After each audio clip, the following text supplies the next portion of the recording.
Titus, the son of the Roman Emperor Vespasian, who was in command of the 4-month siege of Jerusalem, ordered his entire army to prepare to storm the temple at dawn. A total of 60,000 Roman legionaries and local auxiliaries were eager to deliver the final blow to the defiant but broken city.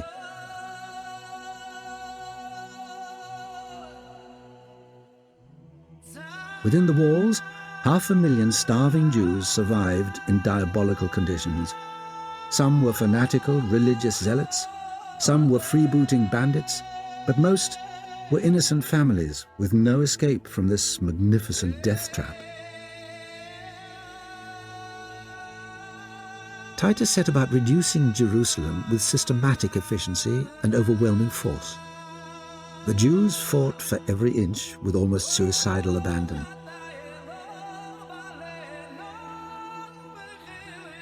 As the blistered and jagged hills sprouted forests of fly-blown crucified cadavers, the city within was tormented by a sense of impending doom, intransigent fanaticism, whimsical sadism, and searing hunger.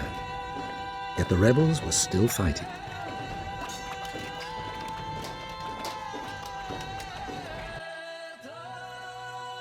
Although Titus was proving to be a gifted commander and a popular son of the new emperor, Vespasian's unproven dynasty depended on victory over the Jewish rebels. Jerusalem was, Josephus observed, like a wild beast gone mad, which, for want of food, fell now upon eating its own flesh. The Romans fought back and pushed the Jews into the temple itself. One legionary, seized with a divine fury, grabbed some burning materials and lit the curtains and frame of a golden window linked to the rooms around the actual temple. By morning, the fire had spread to the very heart of holiness. The Jews, seeing the flames licking the Holy of Holies and threatening to destroy it, made a great clamor and ran to prevent it. But it was too late. They barricaded themselves in the inner court, then watched in aghast silence. Thousands of civilians and rebels mustered on the steps of the altar, waiting to fight to the last, or just die hopelessly. All had their throats cut by the exhilarated Romans, until around the altar lay dead bodies heaped one upon another, with the blood running down the steps. 10,000 Jews died in the burning temple. The cracking of vast stones and wooden beams made a sound like thunder. Josephus watched the death of the temple. The roar of the flames streaming far and wide mingled with the groans of the falling victims, and owing to the height of the hill and the mass of the burning pile, one would have thought the whole city was ablaze. And then the din, nothing more deafening or appalling could be conceived than that.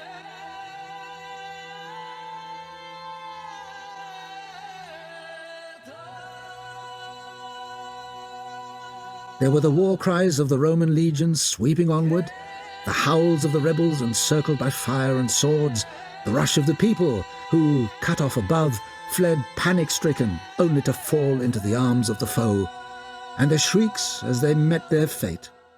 You would have thought the Temple Hill was boiling over from its base, being everywhere one mass of flame. Mount Moriah, where King David had placed the Ark of the Covenant, and where his son Solomon had built the first temple, was seething hot, full of fire on every part of it, while inside, dead bodies covered the floors. Now the rampaging Romans, seeing that the inner temple was destroyed, grabbed the gold and furniture, carrying out their swag before they set fire to the rest of the complex.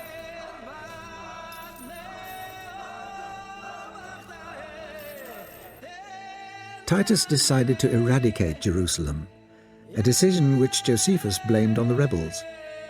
The rebellion destroyed the city and the Romans destroyed the rebellion.